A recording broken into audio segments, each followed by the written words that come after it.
Welcome back everyone, hope you guys are doing fantastic. Today is a beautiful day here in paradise. I'm cutting away these solar panel hot water cylinders. They were on old roofs and that. These are quite old ones because they're copper inside.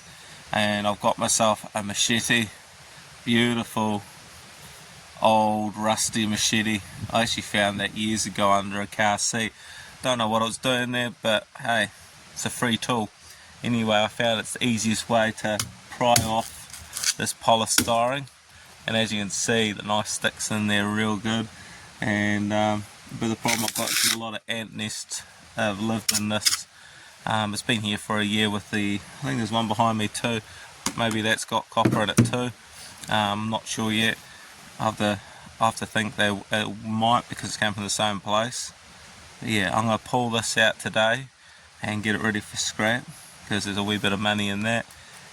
Also, I was out busy this morning, and it was quite a good morning. I'm doing a deal. Hopefully I can get it done this week for a Holden Commodore with a set of mags. It's on a set of mags, but it comes with a set of mags and 2 Morris Minor engines. So the engines are probably only good for scrap. Take all the auxiliaries off it and then scrap them. The mags, I think I can get good money for both sets of mags, the ones on the car and the ones that come with the car, and then put steelies back on the thing. It's a 2002, so it's only really good for a skid car, or you've got a young guy needing cheap wheels that wants something that's rear wheel drive. But generally these cars get sold to be river hacked, take them down the river and thrash the crap out of them, and also for just general skid cars, because it's hard to get a rear wheel drive car, especially with a 6-cylinder, so they'll probably end up happening to that. It doesn't have a warrant. I thought it did have a warrant. Originally it said it needs a bush and tail light sorted for a warrant. Might look into that, because if we can get a warrant on it, they might be worth $2,000 as a car, but they're very hard to sell because it's the type of people that buy them. Most of them that are available are all thrashed anyway, so that's no good. I'm buying a Morris Minor ute. I'll probably pick that up on Wednesday. The Morris Minor ute's like the white one I got that was flood damaged, but it's a rusty car, but there's a lot of good bits on it, so yeah, it's worth picking up. And the other one I'm possibly picking up as well is a 56. It's a split screen, so I think it's a very, very, very, very last of the split screens that were sold here in New Zealand. So 56 split screen, red John holds, so it can go on the road quite easily, and it's certified for all DATs and running gear. I believe he's keeping all the running gear out of it. That doesn't bother me too much, but because it's red John Holt and fully certified, I can source those bits later on, or someone who sell it to can source those bits later on, or someone might want to put something better in it. But certified for bucket seats and marina disc brake conversion, all the good stuff back in the day, so that's quite cool. Anyway, I'll continue doing what I'm doing, and I'll show you the end result, hopefully, of me cutting up these. This is going to take me probably like half an hour, because I want to take a lot of the copper pipes out, because there's a lot of pipes here. I'm putting on the cover, so keep help try and peel it under cover. Where you got these pipes, and that's copper. So yeah, I'll do that, and then yeah, dogs come now, so I have to play with that now too. So about half an hour and they should be cleaned up, all the copper at that pipes that are attached to them out as well, and then go from there.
So I don't really think this thing was ever sealed properly.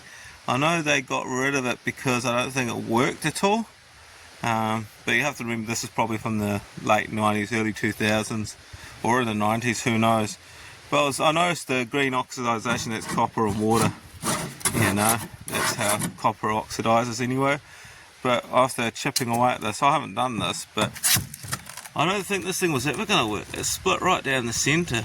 So that's interesting. So it's obviously been leaking for some time. Me taking the polystyrene might be exacerbating that crack, but it's interesting to think that these two half copper drums are actually split like that, and it's obviously done it for years and years and years, just leaking away.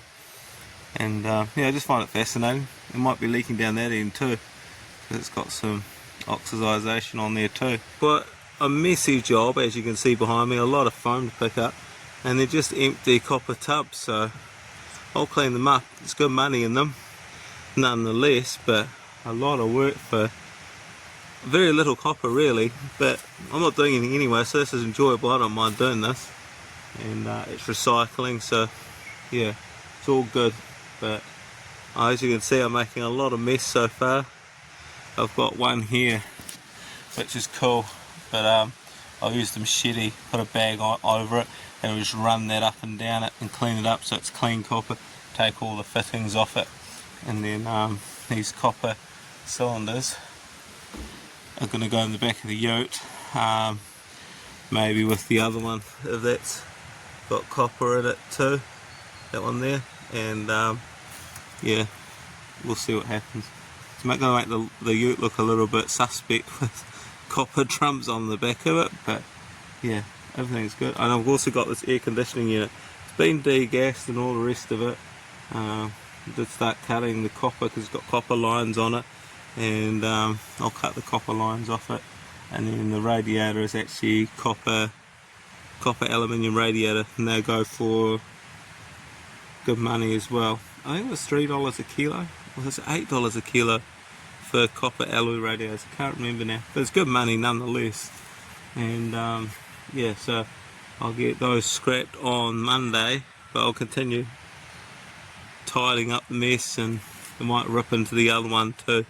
So I ran out of rubbish bags, so I got the old Vauxhall here, and you can see there's a rat nest or a mouse nest in it.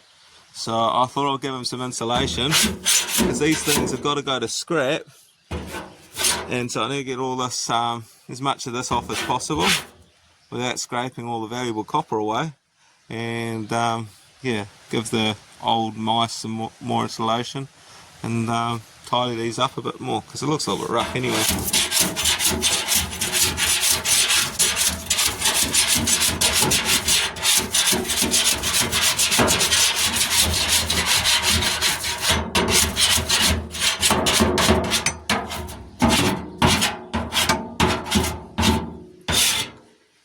Then I rotate it,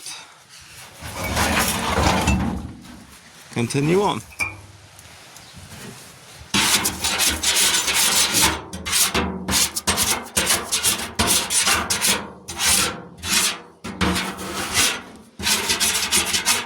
They're all stripped anyway. Oh, that one is stripped.